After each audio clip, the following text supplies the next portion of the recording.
Halo semuanya, balik lagi bareng gue Val di @Story ID.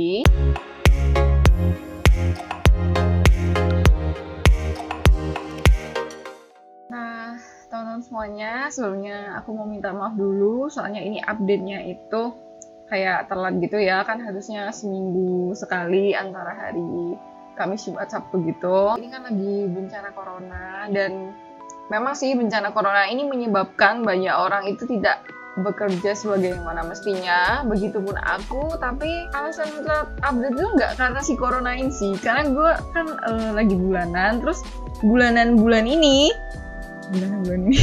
bulan-bulan ini tuh sakit banget ya. Itu excuse buat seminggu yang lalu nggak ngapa-ngapain. Nah terus ini kan aku baru record lagi hari Rabu, itu karena memang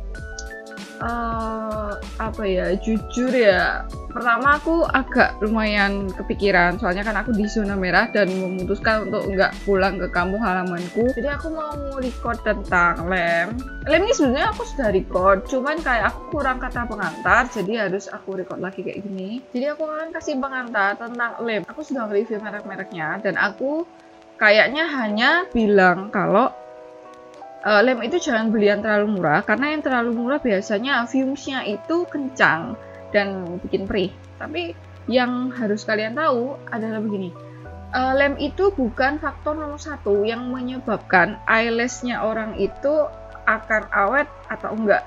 Jadi jangan berpikir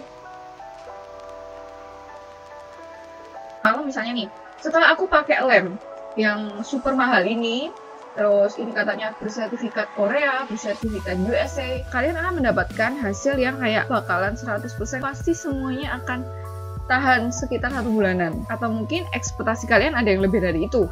Pingin kliennya itu eyelash-nya bertahan sampai 1 bulan lebih.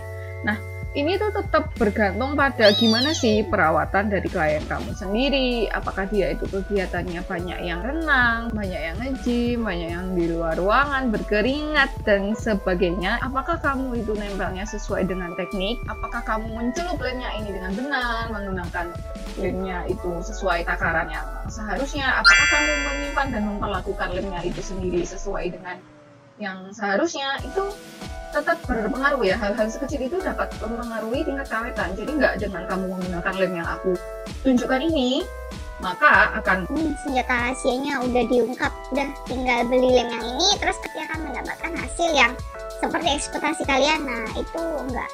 Jadi misalkan kalian pakai lem ini tapi kalian nggak pakai primer, nggak bersihin daerah sekitar mata yang dengan bersih, masih ada sisa makeupnya, dan kalian nggak bersihin, ya kalian nggak bisa mendapatkan hasil yang semestinya. Jadi memang harus pay attention to the detail, harus memperhatikan detail-detail yang kecil itu. Kayaknya di awal itu banyak orang yang males ya membersihkan makeup atau dan lain sebagainya, itu memang membuat males gitu. Apalagi kalau makeup yang dibersihin itu sekelas maskara yang waterproof ataupun yang eyeliner yang waterproof, itu memang susah sekali.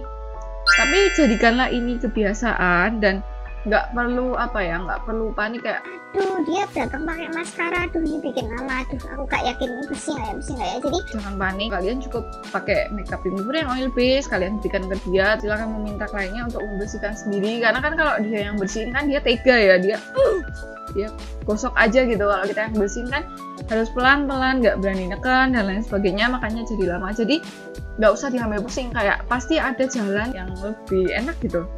Jadi nggak ada yang perlu diambil pusing, pelan-pelan aja, santai. Jadi kebiasaan, jadi nggak ada yang susah gitu. Untuk perlakuan kepada lemnya sendiri itu adalah kalau misalkan mau disimpan di dalam kulkas atau enggak, ini jujur aku jarang menerapkan ini, sangat jarang sekali aku menyimpan lemku di dalam kulkas. Jadi aku nggak bisa terlalu bilang banyak buat kalian yang suka menerapkan ini dan tahu ya bener-bener apa sih bedanya kalau dimasukin dalam kulkas sama enggak. Jadi boleh komen di bawah untuk bantu teman-teman yang pengen tahu tujuannya di kulkas itu gimana sih. Kalau dugaan aku itu mungkin akan nge-freeze masa durasi pakai ya, kan after dibuka, lemnya dibuka itu kan cuma tahan sekitar 30 hari gitu. Mungkin kalau dimasukin dalam kulkas itu bakal nge-freeze masanya gitu, tapi gak tahu lagi. Tapi aku taunya kalau misalkan udah kalian keluarin dari dalam kulkas itu nggak bisa kalian langsung pakai, jadi harus didiamkan dulu di luar menjadi suhu ruang baru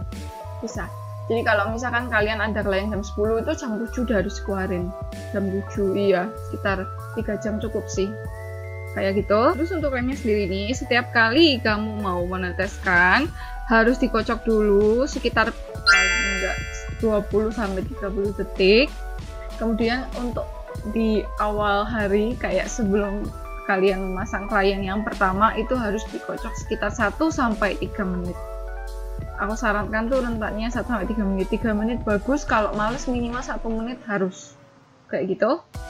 Terus ngocoknya tuh gimana? Ngocoknya itu gak sembarangan ya, maksudnya ada ketentuannya. Ngocoknya itu adalah secara horizontal bukan vertikal. Artinya ini contoh ya, ini misalkan nih lem gini ya, ini misalnya nih lem ngocoknya tuh gak gini ya, tapi gini, kiri kanan gini, nggak gini, nggak gini, begini, oke. Jadi kalau aku sendiri, aku menyimpan lemnya itu adalah di box makeup yang kemarin. Perlakuannya juga nggak gimana banget, yang jelas itu harus ditutup rapat, terus dia tetap disimpan bareng silika gel yang ada di dalam itu. Jadi silikanya nggak kemana-mana, tetap di situ, terus disil rapat. Iya. Perlakuannya juga gimana-gimana, tentunya cuma itu aja. Terus setiap kali kamu sudah meneteskan lem itu cuma bisa dipakai 20 menit. Jadi setelah 20 menit itu teksturnya akan berubah, maka kamu harus mengganti lem kamu per 20 menit sekali. Per 20 menit sekali lem ini harus diganti, itu benar-benar diganti ke yang baru ya. Jadi jangan sampai kalian tetesin lem baru ke atas lem yang lama itu. Jangan. Terus ini kayak wajib banget kalian lakukan adalah sebelum tutup pastikan bagian ini ya, ujungnya ini yang tempat netes itu benar-benar bersih. Jadi kalian bisa bersihin ujung-ujungnya pakai tisu, kalian lap gini. Bahkan kalau misalkan kalian nggak melihat ada tetesan yang belepotan di sana atau enggak, tolong dilap aja, karena kalau misalkan terlanjur beku ya, terlanjur kering di sana sisa-sisa lem itu nanti malah lengket ke bagian atas tutup, terus jadi nggak bisa dibuka gitu. Terus belum kalau misalkan kalian gemes ya, karena banyak yang menyumbat, itu kadang nggak cuma di sisa-sisa mulut dari tutup, itu bahkan ada yang agak ke dalam gitu. Nanti yang terjadi malah kalian akan potong lemnya itu, bagian ininya kalian potong gini. Itu mungkin kayak menjadi solusi saat itu. Lemnya bakal bisa ditetes lagi, tapi itu menyebabkan lebih banyak rongga gitu loh, lebih banyak angin yang cepat masuk ke dalam lem yang masih ada di botol. Jadi sangat disarankan untuk menjaga lemnya itu selalu tetap bersih. Dan membersihkannya ini pakai tisu aja ya, dan tisunya jangan tipis-tipis banget, dilipet-lipet dulu supaya agak tebal karena nanti bisa nyangkut. Dan juga jangan pakai kapas juga ya, ini sangat tidak disarankan. Jadi bersihnya pakai tisu aja. Lem itu sangat penting, lem dan pincet ya, berdua itu sangat amat penting, bahkan lebih penting daripada bulunya sendiri ya. Kalau bulu terbuang-buang kan kayak kita kadang oh ya sudahlah nggak apa-apa, tapi kalau misalkan pincet itu jatuh atau lem itu tiba-tiba kondisinya misalkan menggumpal atau gimana, kan kita lebih khawatir daripada membuang-buang bulu. Jadi tapi karena ada yang masih tanya, aku juga belum sempat bales, belum sempat ketik, nanti aku ketikin juga buat dia. Tapi ini penjelasannya tuh kayak gini, jadi tolong lakukan ini juga jika kalian ingin lemnya itu bertahan lebih lama dan selama pengerjaan kalian nggak terganggu untuk mentusuk-tusuk lem ini dengan pincet gitu kan. Kalau nyangkut, kalau udah dipencet nggak keluar, kita pasti tusuk-tusuk dengan pincet, dan itu kayak makan waktu dan bikin mood jadi gimana gitu. Aturan bisa netes lem baru kayak harus nusuk-nusuk dulu kayak gitu. Jadi ini kita sekarang sudah siap untuk mereveal brand-brand apa aja sih yang aku rekomendasikan. I hope you guys enjoy the video, dan settingnya kita akan berubah ya, karena video ini direcord di hari yang berbeda. Enjoy!